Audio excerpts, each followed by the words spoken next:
Hey guys, this is Shrey and I'm here with part 2 of the bookathon.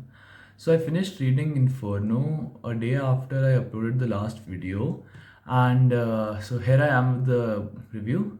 So before we get started, here's an update on the bookathon. I won't be reading God's Mischief and the great works of Homer because as I said earlier, I wanted you to read along with me and I couldn't find these books online. So I replaced these two with Frankenstein and Wonder. They are included in that Google Drive folder, which is in the link of which is whose link is in the description of this video as well as the previous video. So that's all I wanted to say, and here comes the review. Inferno is a book by Dan Brown which was heavily inspired by Dante's Inferno, the first part of the Divine Comedy. In the original Inferno, Dante describes his journey through hell guided by the ancient Roman poet Virgil. Dante describes hell as nine concentric circles of torment located within the earth, with each stratum worsening in intensity of punishment inflicted, where the lowest level is governed by the ruler of hell, Lucifer himself. Dan Brown's Inferno starts with a quote from Dante's Inferno, which is the darkest places in hell are reserved for those who maintain their neutrality in times of a moral crisis. Inferno is a very well constructed roller coaster ride with impressive cliffhangers.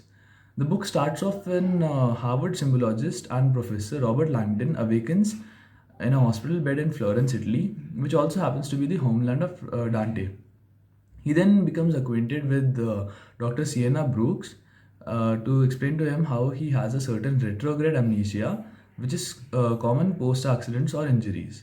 Robert Langdon then starts to try and remember how he ended up in Italy when an attempt is made on his life by a masked assassin.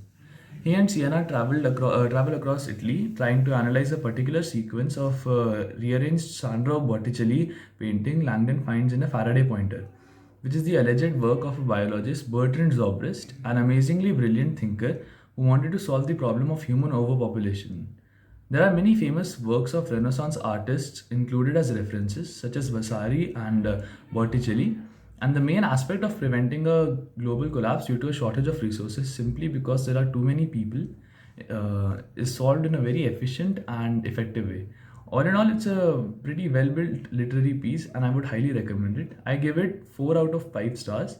It didn't get 5 stars because it was a little bit too descriptive and I kind of found that a little boring. But apart from that, it was like really good.